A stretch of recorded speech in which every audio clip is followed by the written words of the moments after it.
Today we'll be talking about Shat Karma. What is Shat Karma? Shat means 6 and 6 karmas. So you have to go through certain 6 pillars of yoga for yogic purification, which will finally lead you to your eternal liberty, where you will meet your own soul. Okay, so for that you have to clean your ghat, that is called ghat shuddhi. And so here it is ghat shuddhi. Ghat is something made of earthen pot, and so our body is like ghat, a vessel in which we need to do certain shuddhi, and shuddhi can be done through shuddhata of certain organs in our body. So let's go and talk about what are Shat Karmas.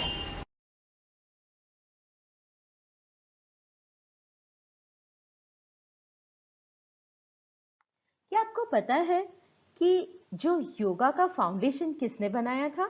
The spiritual foundation of shatkarma में lord Shiva is the father of hatha yoga. The tradition was preserved by Nath successors like Matsyendranath and Gorakshanath. The gateway to Rajyoga. Rajyoga पहुंचना कैसे है भाई? वहां तक पहुंचना है हमें. तो कैसे पहुंचे? जब तक आप अपने अंदर सफाई नहीं करोगे, जब तक आप इन षट कर्मों की तरफ नहीं झुकोगे, आप क्लेंस नहीं करोगे, आप समाधि नहीं पा पाओगे. तो इसीलिए वो कह रहे हैं कि physical purification makes a practitioner eligible for raj yoga to attain samadhi. तो सटल बॉडी क्लेंजिंग करना क्या है? तो हमें meticulous cleansing of physical body is the only way to purify the subtle body and its energy channels. तो यानी energy channels क्या होते हैं भाई? तो अंदर हमारे जो चक्रास हैं, जो हमारे ऑर्गन्स हैं, उनको सारे को अच्छे से क्लीन करना है. और जब हम क्लीन करेंगे तब जाके हमारी बॉडी सेटल होगी, साफ सुथरी होगी. और जब सफाई होगी तभी तो हम भगवान की तरफ जाएंगे, तब तो हम समाधि की तरफ मुड़ेंगे. तो इसीलिए कहते हैं कि भैया gateway to Raj yoga is through shatkarmas. अच्छा, तो जब बॉडी क्लेंस करनी है, समाधि पानी है, बॉडी को सटल करना है, तो करना क्या है? तो हमारे बॉडी में 3 दोषास होते हैं. त्रिदोषा जो बैलेंस्ड में होने चाहिए, और वो दोषास है वात, पित्त और कफ. इन तीनों को अगर बैलेंस में रखें तो भाई हमारे तो मजे ही मजे हैं. हम तो सीधे हम बिल्कुल close to spirituality and you are close to your soul, and बहुत इजीली आप पहुंच सकते हो समाधि की तरफ. लेकिन ये होता नहीं है ना, क्योंकि हमारे बॉडी में कुछ न कुछ दोषास इम्बैलेंस में रहते हैं. क्यों रहते हैं? क्योंकि हम फिजिकल क्लीनलीनेस नहीं करते हैं, हम कोई भी टाइप का योगा फॉलो नहीं कर रहे हैं. सो द बायोलॉजिकल बैलेंस जो होता है design by seers to regulate the 3 doshas vata, pitta and kapha, to prepare the mind for higher consciousness. Higher consciousness मतलब हमें ऊपर की तरफ जाना है. We have to go through a sahasrara chakra. तो वहां तक पहुंचने के लिए करना क्या है? To understand Satkarma, we must look at its purpose beyond simple hygiene. हमें साफ सफाई रखनी होगी, हमें अंदर जो फिजिकल सेटलनेस लाना होगा, ऑर्गन्स को क्लीन रखना होगा, and keep balance and remove the toxic from our body.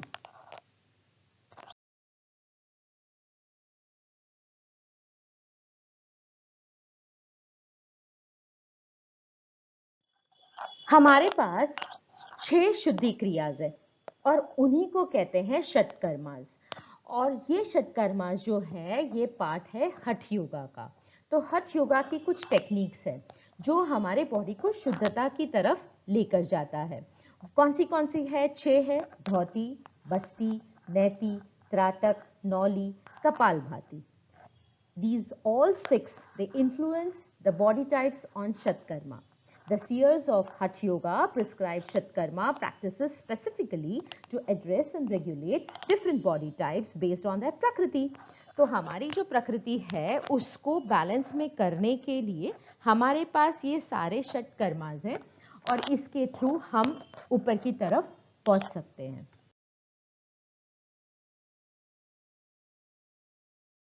हमारी जो 6 शुद्धि क्रियाज है उसमें हमने ऑलरेडी डिस्कस कर चुके हैं पिछली वाली स्लाइड में।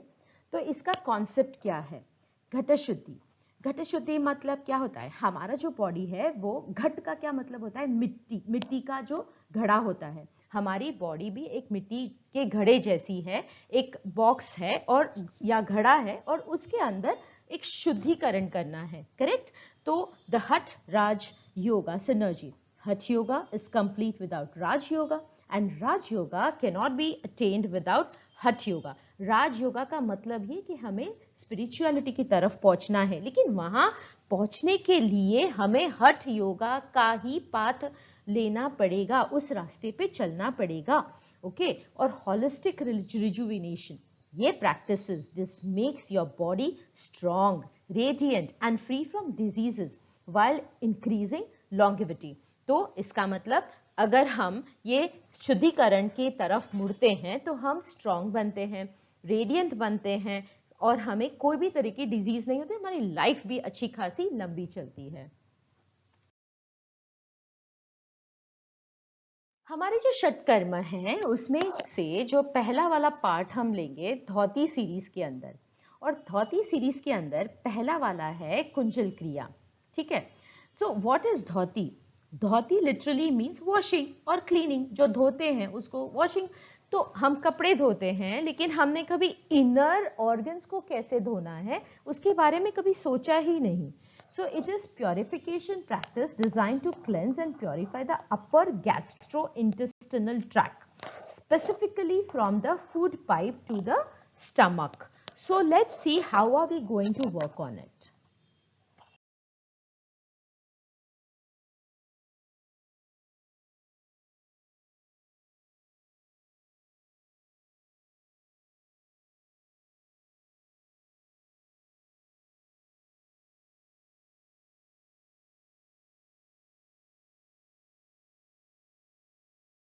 ओके, बात करते हैं पहले धौती की, जो है वमन कुंजल या वमन धौती, जिसको also it is called as kunjal kriya. अच्छा, जिसको जिसको भी अगर हाइपर एसिडिटी हो, एस्थमा हो, कफ हो रहा हो, या कोई भी अंदर से ना मुंह में किसी किसी के ना स्मेल भी आ रही होती है, तो उन लोगों के लिए कुंजल क्रिया is really really very good. करना क्या है? उत्कटासन में बैठना है, नवाया या कुनकुना पानी लेना है, उसमें सेंधा नमक डालना है और इतना पीना है, समझो ना कि 8 ग्लास तक तो आपको पीना ही पीना है उसी आसन में बैठ के। और फिर है ना बेस पे जो टंग का, जो हमारे जो नेक में जो थ्रोट है, वहां जो टंग का एंड है, वहां पे प्रॉपरली उसको हमारे फिंगर को रब करना है। और जैसे ही आप रब करोगे ना तो पूरा का पूरा पानी बाहर निकल आएगा, और you will just literally you will vomit out by rubbing the base of the tongue with their fingers to expel this water. हाँ, लेकिन किसको नहीं करना है ये प्लीज ध्यान रखिएगा। People suffering from high blood pressure, people with ulcers, people with heart related disorders, please do not try Kunjal Kriya. Okay, thank you. Okay, next series, जो धौती की जो सीरीज है उसमें आता है दंड धौती और दूसरा है वस्त्र धौती। इसको डिटेल में पढ़ेंगे हमारे नेक्स्ट स्लाइड में, सो प्लीज गो अहेड।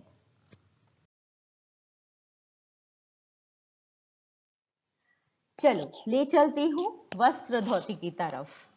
पहले तो वस्त्र धौती होता क्या है और उसके पहले अपन बेनिफिट समझ लेते हैं, ताकि फिर जब बेनिफिट पता चलता है ना तो पढ़ने में मजा आता है। तो वस्त्र धोती के पहले बेनिफिट क्या है? It is highly beneficial for relieving kapha, phlegm, asthma and skin disorders. ठीक है ना? तो स्किन की कोई भी प्रॉब्लम हो, या कफ हो रहा हो, या बलगम हो रहा हो, एस्थमा, ये सब के लिए प्लीज गो फॉर वस्त्र धोती। अब इसको करना कैसे है? एक बहुत नरम सा मलमल का कपड़ा, एक पट्टी लेनी है, ठीक है? वो पट्टी को धीरे धीरे उसको है ना डुबाना है। किस में डुबाना है? एक ल्यूक वार्म वाटर में आपको डुबाना है।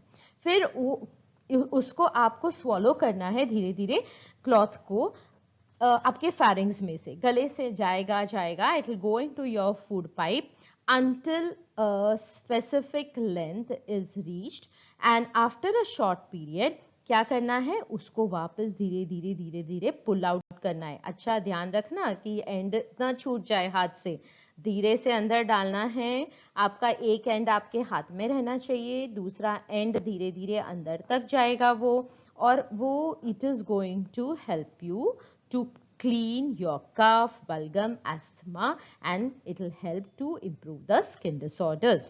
When you are putting that patti, जो कपड़े की जो स्ट्रिप है वो जो गीली है वो अंदर आप जब स्वॉलो कर रहे हो तब आपको उसको धीरे धीरे धीरे धीरे ही बाहर निकालना है ताकि वो म्यूकस और इम्प्योरिटीज को भी बाहर निकाले।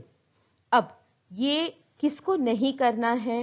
People with any kind of wound or ulcer in the upper gastrointestinal tract. It should only be practiced under the guidance of yoga teacher. Please don't take any risk of doing this at home. If you really have someone, then only go for it. ज़रूरी नहीं है कि ये करना ही है, लेकिन आपको अगर मन है करने का तो आप प्लीज़ योगा इंस्ट्रक्टर के पास जाके करिएगा, so that you would be reducing the risk of choking up. So let's go for the next dhoti, that is called as dand dhoti. It is a technique that uses a tube dand, that is a dand. ये एक rubber जैसी एक tube रहती है to evacuate the contents of the stomach. समझते हैं इसके key benefits पहले। तो it balances the three doshas of the body and provides benefits similar to Kunjal क्रिया।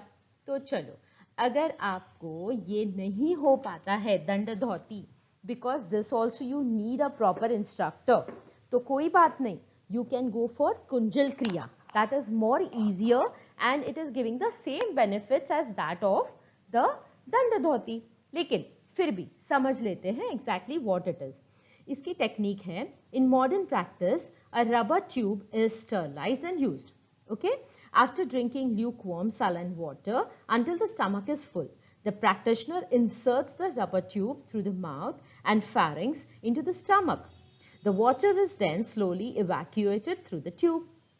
तो इसका मतलब, I hope you have got it. The tube है, रबर की ट्यूब है, उसको गले से निकालना, अंदर तक डालना है और फिर उसको प्रॉपरली फैरिंग्स से निकलेगा, वो पेट में जाएगा और फिर क्या होगा, the water is then slowly evacuated. वो ट्यूब से जो गंदा पानी है उसको बाहर निकाला जाता है, ठीक है?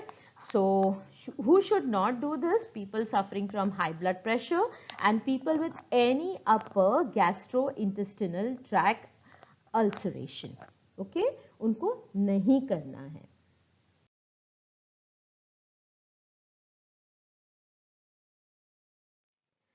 Let's go for another dhoti, that is दंत धोती।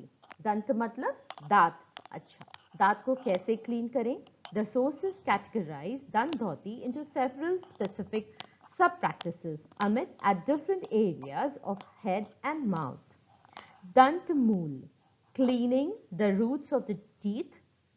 Jiva mool, cleaning the root of the tongue. Karnadhara, cleaning the holes of the ears.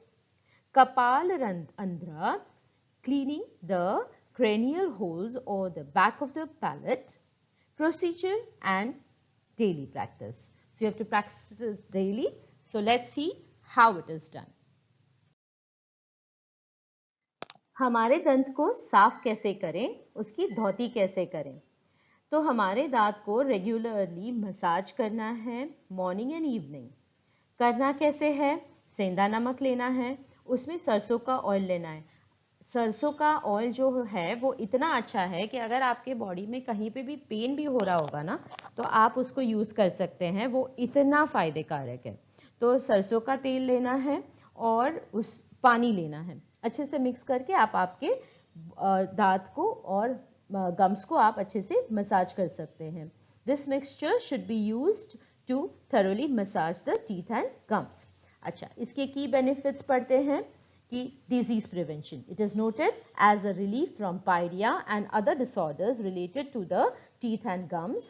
And the next one is Shatkarmas. It is intended to maintain the physical health of the body ghat shuddhi for the higher levels of yoga. Ghat shuddhi के इसमें हमारे दंत का भी एक part है, तो हम भूल न जाए कि दंत को भी हमें क्लीन रखना होगा।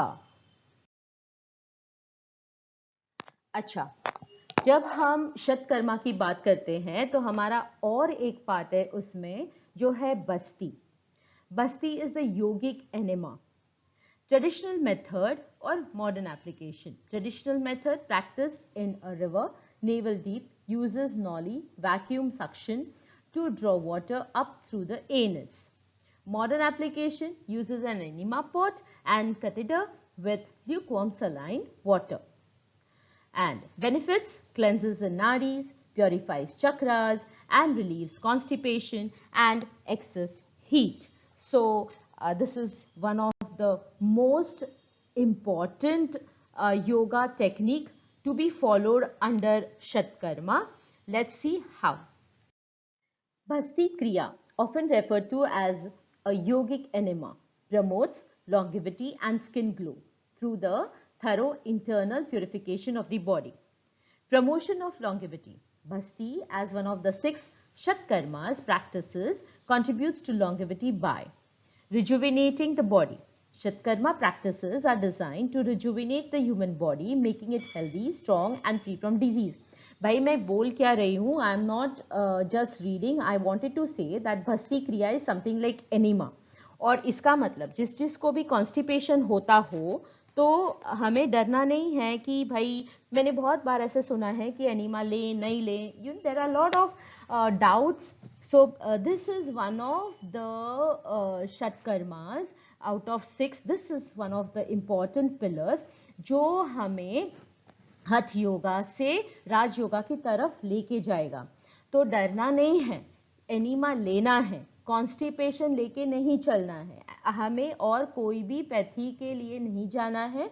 लेकिन बस सिंपल सा आप घर में you can get a tumbler with a tube and a cathedral और आप उसको properly you can use it as a part of basti kriya. क्यों? क्योंकि this is rejuvenating your body, आपके बॉडी से डिजीज निकालता है. क्योंकि अंदर अगर मल जमा रहेगा तो डेफिनेटली आपको अलग अलग तरह की डिजीज होंगी. आपको बॉडी को बैलेंस करता है. The sources note that these practices are parallel to Panchakarma of Ayurveda, which purifies the body, mind and prana, ensuring the physical system functions at its optimum level. और हमारे glow भी लाता है skin को. So rather than using various creams and applications from outside, keep your body clean from inside. The skin will glow. It is not necessary to be fair. Your skin should be away from acne, pigmentation, melasma and various diseases. The skin should glow rather than going for a fairer skin. Glow के बाद क्या है? Intestinal cleansing. भाई वो भी नहीं है, glow तो अच्छा ही है लेकिन हमारे इंटेस्टाइन्स को वो क्लीन करता है. कहते हैं ना कि हमारे बॉडी में हमारे जो इंटेस्टाइन में ना गुड बैक्टीरिया भी होता है. अरे लेकिन उसके साथ बैड बैक्टीरिया भी तो है ना. तो बैड बैक्टीरिया निकाल दो. आई अंडरस्टैंड कि भाई वो गुड बैक्टीरिया निकल जाएगा, बट उस डर से क्या हम एनीमा नहीं लेंगे? उस डर से क्या कॉन्स्टिपेशन रहने देंगे? तो हमें वैसा नहीं करना है. To cleanse your intestinal area, Basti involves injecting lukewarm saline water into intestines through the anus to cleanse the intestinal tract and provide instant relief from constipation. तो करना क्या है? सीधा जाना है, टम्बलर लाना है, उसमें ल्यूकवार्म वाटर डालना है, नींबू डालना है, और you have to use it at least twice a week so that to cleanse your intestinal tract and keep your body rejuvenated, strong and away from constipation. Toxin extraction होगा, फिर radiance आएगा, purity आएगी, your skin will start glowing. So shatkarmas are credited with making the practitioners body radiant by detoxifying the physical form by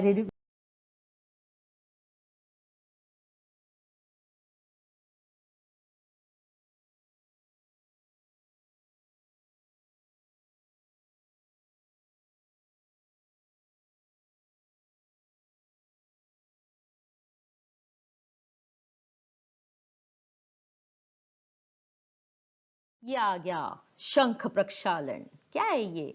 इसको और क्या कहते हैं? वारीसार कहते हैं। ठीक है, तो कभी आपके पेपर में आ गया what is varisar? I didn't understand only ma'am, we couldn't write. Varisar is another name for shankh prakshalan. Shankh prakshalan क्यों नाम दिया है? It's a conch, the conch shell action. देखो नाउ दिस, ये जो हमारा स्ट्रक्चर है on the left side with the intestine, this is, and on the right side the conch, they both are little bit similar to each other. Now what is the similarity? Here in this structure you can see on the right side in the conch that there are too many grooves as that of what we are having in the small intestine. So that is why to cleanse the most inner grooves of our intestine, we go under this practice of Shankh Prakshalan. And for this, let's see what is the mechanism in our next slide. Okay, here we have given the description that the concept just as water spirals through a conch shell, saline water is guided through 32 feet of the digestive tract. Can you imagine? इतना लंबा digestive tract है 32 feet का, उसमें कहीं तो कचरा अटका रहता होगा ना, तो वो कचरा जब जमा होता है तब हमें अलग अलग तरह की बीमारियां होती है। तो इस बीमारी को निकालने के लिए सिंपल सा इलाज है, तो क्यों भागना इधर उधर? हमारे को पता है कि हमारे को क्या करना है, तो हमें क्या करना है? शंख प्रक्षालन करना है। On the right side mechanism क्या है? Water, saline water with specific asanas is equal to total evacuation from mouth to anus. My God, mouth to anus की सफाई हो जाती, can you imagine? So अब यहाँ पे दिया है, इसके साथ हमें कुछ आसनास भी करने पड़ेंगे। तो आसनास देखते हैं हमारी नेक्स्ट स्लाइड में, चलते हैं। अच्छा, जब हम बात करते हैं शंख प्रक्षालन के बारे में, तो शंख मतलब क्या होता है? शंख इज अ काउंच, हमारी ऑलरेडी बात हो चुकी है पिछले स्लाइड में। तो shankh refers to gastro intestinal tract due to its shell like structure, and prakshalana means complete cleansing. The goal, what is the goal of Shankh Prakshalan? So when you are getting the question to write what is Shankh Prakshalan, so you will be starting from here, you will be writing the meaning, and then what is the goal? It is the total purification of the entire digestive system from the mouth to the anus. Now what should be the procedure? The procedure, first point number 1, preparation. Drink 2 or more glasses of lukewarm saline water while sitting in Uttakasana. Okay. Then second one, the asanas. Then after having that 2 glasses of lukewarm water, after that you will do certain asanas. Asanas I'll just discuss in the next slide. So you will be continuing with, there are 5 asanas. We'll be discussing about that. So after that, you will have another cycle. Continue drinking water and perform the asanas until the urge to defecate occurs. This is repeated until the excreted water is as clear as the water you are drinking. Recovery, follow the practice with 45 minutes of Shavasana in silence. Okay, बात करते हैं, हम बात कर रहे हैं शंख प्रक्षालन के बारे में। वो प्रोसीजर अभी हमारा चल रहा है। जब आप 2 ग्लास पानी पीते हैं तो वो कुनकुना होना चाहिए, उसमें हम क्या डालना है उसको, वो नमक वाला पानी होना चाहिए। एक और आइडिया हम कर सकते हैं, जैसे 4 से 5 लीटर का पानी ले लो, कुनकुना कर लो, उसको ल्यूक वार्म कर लो, और उसमें आप 2 चम्मच एप्सम सॉल्ट डाल दो। एप्सम सॉल्ट कैसा होना चाहिए? व्हाइट वाला होना चाहिए। कलर्ड भी आते पर कलर्ड मत लेना, व्हाइट वाला लेना। उसको अच्छे से मिक्स कर लेना। 2 ग्लास पीना है।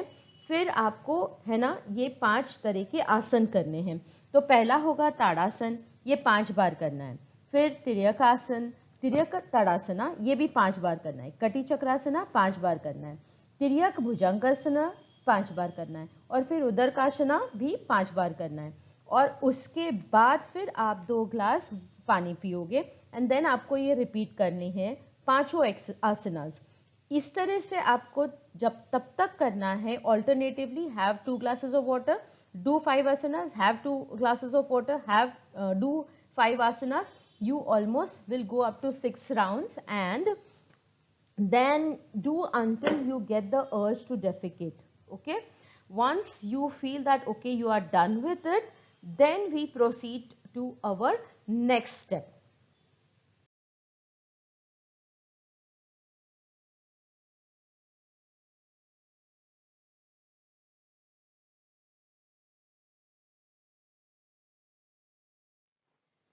So after Shankh Prakshalan, some mandatory care you have to take. Take immediate rest, that is Shavasana, for 45 minutes strictly. Maintain silence, stay mourn, okay, but don't go to sleep. First meal, what meal will you have? Khichdi, and that khichdi should have rice and green gram, जो मूंग की दाल होती है वो. अब उसमें आपको जो है बहुत अच्छे से घी डालना है. जैसे समझो ना कि अगर आपने 2 चम्मच आपको मैं तो कहूँगी कि काले जो ब्लैक राइस होते हैं वो आप 2 चम्मच काले राइस लेना, छोटी चम्मच, और 4 चम्मच मूंग की दाल लेना, और उस छिलके वाली मूंग की दाल, हरे छिलके वाली मूंग की दाल, और इस उसमें है ना 1.5 लीटर पानी डाल देना, और फिर उसको अच्छे से उबालना. और उबाल के जब वो आपको लगे कि अब इट इज़ ईटेबल, तो अब उसमें अच्छे से समझो कि 6 से 7 चम्मच हमारे गाय का घी डालना. ठीक है, बटर वटर मत डालना. वो डाल के उसके बाद आपको वो ही उसका ही सेवन करना है. ऑफकोर्स उसमें आप थोड़ा सा सेंधा नमक डाल सकते हो, लेकिन आपको उसमें हल्दी भी नहीं डालनी, कुछ नहीं करना है आपको. Strict prohibition on that very day, and for another 3 days avoid salt, spices, milk, raw vegetables and fruits. No cold bath or fans. Okay, so this is. So after Shankh Prakshalan, some mandatory care you have to take. अब जब हमारे पूरे rounds finish,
अब जब हमारे पूरे rounds finish हो जाते हैं, 2 ग्लास पानी पीना है, फिर पांचों आसन को करना है. ऐसे जब हमारे राउंड्स फिनिश हो जाते हैं और जब हमारा पूरा पेट and everything you feel very clear and light, उसके बाद ये बहुत ही ज़्यादा मैंडेटरी है, जो है आपको इमीडिएटली 45 मिनट्स का मौन लेना है और बिल्कुल आपको आसन, बिल्कुल शवासन में सो जाना है, लेकिन लेटना है. Don't go to sleep. Second, आपको मील आफ्टर 45 मिनट्स आपको फर्स्ट मील लेनी है. वो मील के बारे में हम नेक्स्ट स्लाइड में बात करेंगे. यहाँ पे मैंने शॉर्ट में बता रखा है. फर्स्ट मील खिचड़ी लेनी है, जो राइस है ग्रीन ग्राम की मूंग की दाल, और उसको कैसे करना है हम डिस्कस करेंगे नेक्स्ट स्लाइड में. और उसके बाद स्ट्रिक्टली क्या क्या प्रोहिबिटेड है वो भी हम बात करेंगे. वो 3 दिन तक प्रोहिबिटेड करना है. Let's go for another slide and discuss what should be eaten and what should be prohibited. चलो अब बात करते हैं। सब कुछ हो गया हमारा, शंख प्रक्षालन भी हो गया, हमने 45 मिनट्स रेस्ट भी कर लिया। अब बहुत तेज भूख लगी है, क्योंकि बहुत अच्छे से हमारी बॉडी अंदर से, हमारे जितने भी अंदर ग्रूव्स थे इंटेस्टाइन के, वो बहुत अच्छे से क्लेंस हो चुके हैं। हम each and every organ is absolutely clean and super super बहुत जोर से भूख लगी है। तो अब क्या खाना है? तो उसके बाद you are going to have your first initial meal. The practitioner should eat a sufficient amount of khichdi, a gruel made of rice and green gram. यहाँ पे मैं थोड़ा सा कहना चाहूँगी कि जो राइस है वो आप ब्लैक राइस लीजिए, और 2 चम्मच ही राइस लेना है, और 4 चम्मच हरे मूंग छिलके वाली मूंग की दाल लेनी है। दोनों में 1.5 लीटर पानी डाल के उसको पहले तो अच्छे से धो लेना है, और फिर उसके बाद 1.5 लीटर पानी डालना है, उसको अच्छे से बॉईल करना है। जब वो हमारी ईटिंग कंसिस्टेंसी में आ जाए, फिर उसको बंद करके उसमें 6 से 7 हमारे जो टीस्पून है घी डालना है गाय का, बिंदास डाल के खाना है। This meal should be eaten without spices and the use of turmeric should be kept to a minimum. Water intake: do not drink any water for at least 3 hours after the practice. After 3 hours, only lukewarm water should be consumed, as cold water might induce a cold or cough. Short-term restrictions: next 2-3 days. For the following 2 to 3 days, the practitioner should preferably only eat khichdi and strictly avoid spices and pickles. Fruits and juices should also be avoided for 3 days. यानी ना तीखा खाना है ना अचार खाना है। आपको पानी भी प्रक्षालन के बाद 3 घंटे बाद ही पानी लेना है, वो भी ल्यूकवार्म लेना है।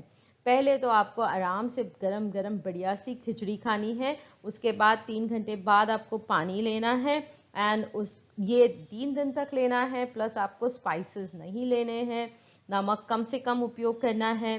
फिर लॉन्ग टर्म रेस्ट्रिक्शंस है। नेक्स्ट 5 डेज, 5 दिन तक क्या करना है? मिल्क के कोई प्रोडक्ट उपयोग नहीं करने हैं, including dahi, sweets must be avoided for the next 5 days. Okay, curd and sweet should be avoided.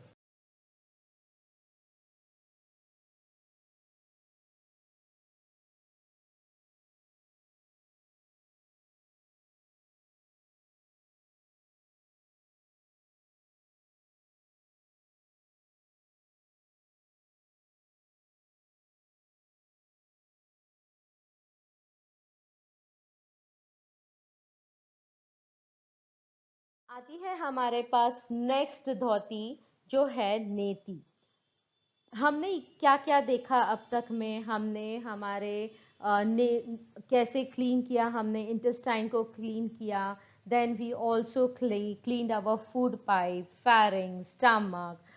अब हम जाते हैं towards neti, that is to cleanse the nasal passage, purification through jal neti, through saline water, gravity flow, as well as sutra neti, mechanical cleaning with thread or cathedral.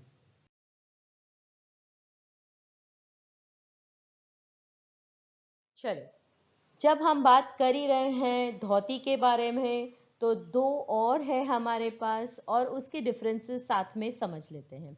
एक तो है जल नेति और दूसरा है सूत्र नेति। तो both practices fall under neti kriya, which is the cleansing of nasal passage and the cranial region, but they differ in their medium and procedure. Okay, तो nasal passage को कैसे clean करना है? The first one is jal neti. That is quite easy and we can literally do it quite often, and it's really very nice. So this technique uses lukewarm saline water. फिर से एक कुनकुना पानी बनाना है, उसमें आधी चम्मच सेंधा नमक डालना है, अच्छे से मिक्स करना है। The practitioner uses a neti pot to pour water into one nostril. इसका नेति का एक ऐसा पॉट आता है ना, तो वो पॉट ही यूज करिएगा। And water in one nostril while tilting the head so that the water flows out through the other nostril. तो जब आप एक नोस्ट्रिल से जब पानी डालोगे ना, तो आपका जो नेक से हेड थोड़ा सा टिल्ट करना है, और फिर वो पानी डालना एक वन नोस्ट्रिल से, तो आराम से दूसरे नोस्ट्रिल से बाहर आ जाएगा। और इससे क्या होगा? It is primarily use to clear phlegm and dirt from the nasal passages. और एक बात बता दूं, जब आप ये नेजल करते हो ना, ये जल नीति जब करते हो तो बिल्कुल अच्छे से फिर ब्लो आउट करने का नोज से, ताकि you can use tissue paper and blow out all from your nose after doing जल नीति, क्योंकि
कभी सोचा है त्राटक क्या होता है? हम है ना कितनी बार देखते हैं, कितने घरों में, कितने ऑफिसेज में, even in hospitals, in meditation centres we see that बड़ा सा एक, देयर इज अ फ्रेम जहाँ पे सर्कल्स, कलरफुल सर्कल्स रहते हैं. Either maybe there can be om. Okay, so what is exactly the significance of putting that frame on the walls? Or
समझते हैं benefits of त्राटक.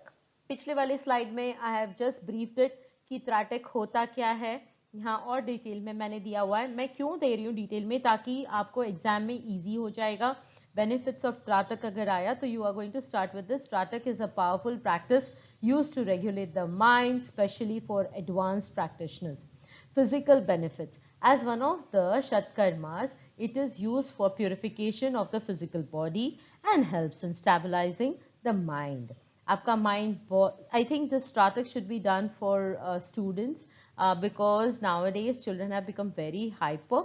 Even we are in a stressed life at times, so we must go for Tratak. So it will stabilize our mind.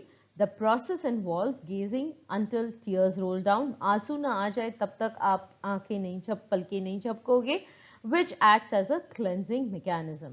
Spiritual benefits. It is designed to reveal the subtle capabilities of the mind and serves as a gateway to dhyana. अच्छा, तो अब देखो कितना सुंदर रास्ता निकल रहा है. हमने क्या क्या क्लेंस किया है. दांत क्लीन किए हमने, हमारी फैरिंग्स क्लीन किए, नाक क्लीन किया, इंटेस्टाइन क्लीन किया, स्टमक क्लीन किया. अब कहाँ कहाँ से हमने अलग अलग तरीके से we have cleansed and we have reached towards tratak, जो एक कहीं पे हमें एक छोटी सी एक आशा दिखा रहा है कि भाई क्या हम राजयोग तक तो नहीं पहुंच गए. तो स्पिरिचुअल बेनिफिट्स में यही दिखा रहा है कि जब हम त्राटक पे जाते हैं तो हम एक बिल्कुल ध्यान मुद्रा में पहुंच जाते हैं. It helps the practitioner focus on a deity or a symbol like the sign of Om. हमारे भगवान की तरफ हमारा बिल्कुल ध्यान पहुंच जाता है या फिर ओम की तरफ, allowing the mind to become firm and prepared for spiritual progress and liberation. Wow!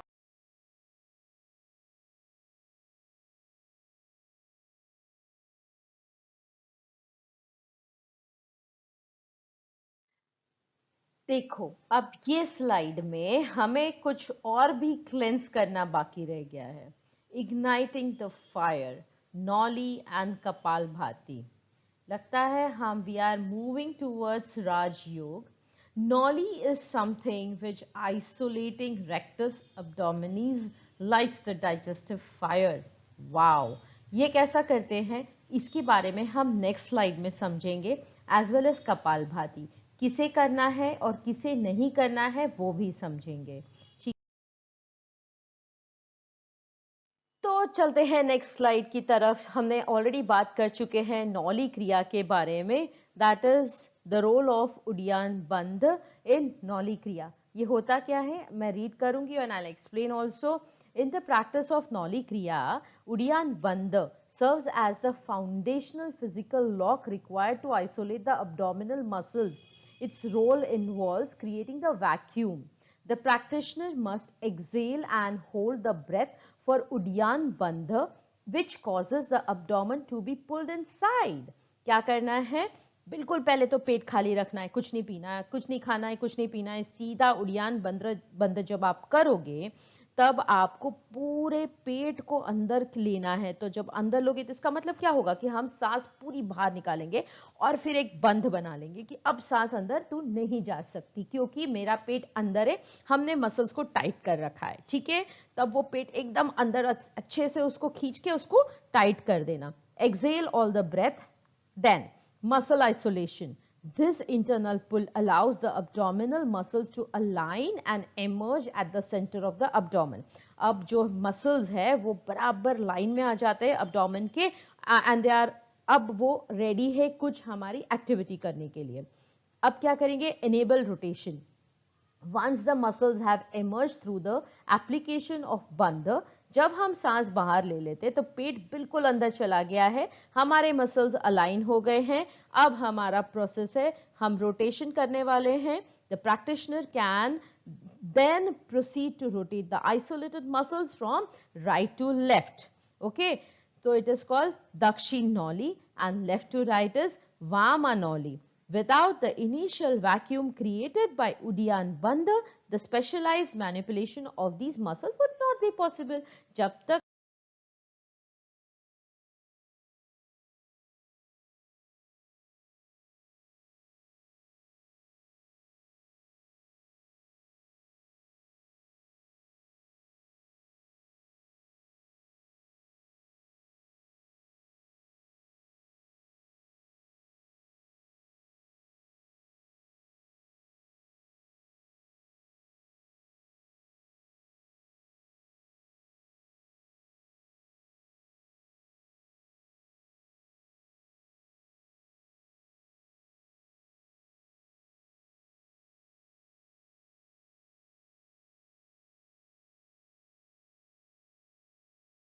अब बात करते हैं कौन से शतकर्मा जो हम सीखे हैं उसमें से कौन से और कब अवॉइड करने चाहिए. तो समझते हैं पहला वाला kapalbhati. Kapalbhati is quite famous, so I don't think I must give a lot of explanation on this. Let's understand when not to do. Kapalbhati, the sources explicitly state that this practice shouldn't be performed in summer. While the sources do not detail the exact physiological reason, Kapalbhati is a Shuddhi Kriya that increases alveolar gas exchange and respiratory activity which may generate internal heat. इसीलिए गर्मी में नहीं करना है क्योंकि already गर्म है और अंदर जब हम ब्रीद इन ब्रीद आउट करेंगे तो और गर्मी पैदा होगी. तो in summers you shouldn't do it. या गर्मी में बैठ के मत करो, थोड़ा सा जहाँ पे ठंडक है वहां आप कर लो. Then the next one is Shankh Prakshalana, which while this practice is recommended twice a year during the transition of seasons, March, April and September, October. It has specific summer related post practice rules. After performing it, the practitioner must avoid using a fan. Additionally, the practice should be avoided during a cloudy atmosphere or heavy rains. Okay.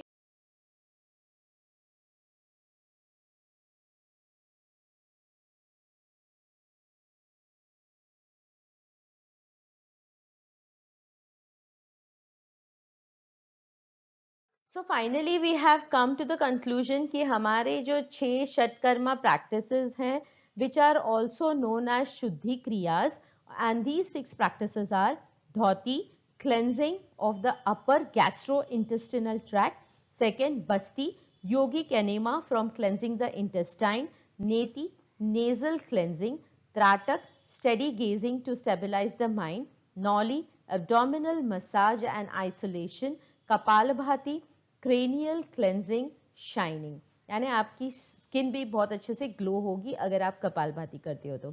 These 6 practices are described as essential for purifying the physical and subtle body to make a practitioner eligible for higher yogic stages like Raj Yoga and Samadhi. तो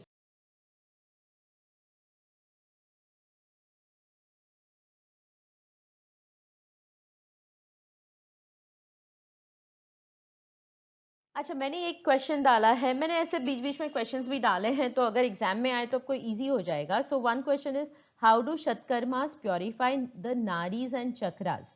तो शतकर्मा के बारे में हमने पहली वाली slide में देख लिया कि 6 शतकर्मास क्या है, और जब हम वो पार कर लेते तो हम राजयोगा की तरफ चल पड़ेंगे and that will lead you to समाधि.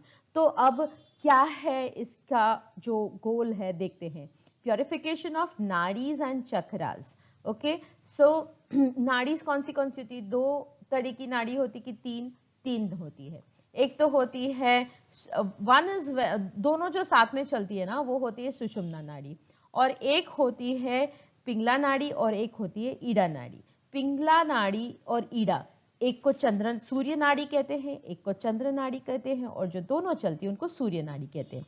और दूसरा है चक्रास. चक्रास भी है हमारे पास जो हम मूलधार चक्रा से सहस्त्रधारा चक्रा तक हमारी बात चलती है. तो ये सब कब प्योरीफाई होंगे? So purification of nadis and chakras. Shatkarmas purify the nadis and chakras primarily by first cleansing the physical body of toxic elements, mal.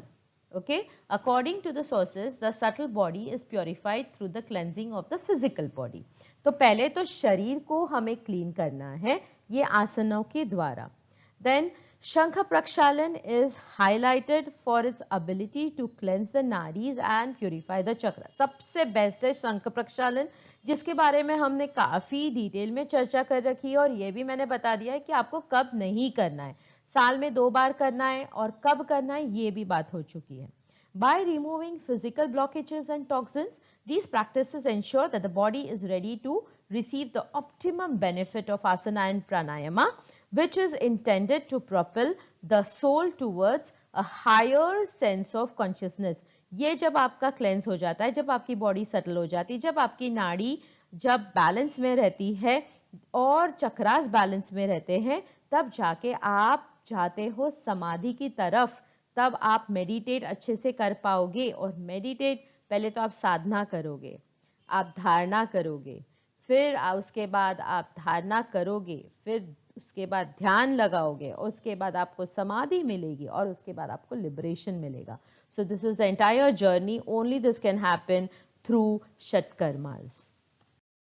एक बार फिर से दोहरा देती हूँ कि जो षटकर्मास हैं वो बहुत ही फायदेमंद है, और यहीं से हमें समाधि की राह मिलने वाली है. लेकिन किसे नहीं करना है भाई? So do not practise. People those who are having high blood pressure, please avoid kunjal और नौली. ठीक है, कुंजल या नौली नहीं करना है. जिसको हर्निया है वो नौली नहीं करेगा. स्टमक में अल्सर्स है वो धोती नहीं करेंगे, या और हार्ट कंडीशंस वालों को भी ये प्रैक्टिस नहीं करना है। एंड कॉशन क्या किसको लेना है? जो प्रेग्नेंट women है और जो those who are under menstruation cycle, right, as they are undergoing that period. So do not do for those days, as well as those who are having respiratory weaknesses. They can't do this, absolutely they can't do. And requirement is all such practices should be done under our expert gurus and under their guidance. It's really needed. Okay, thank you so much, and please like my work. If you all are wanting more, just let me know.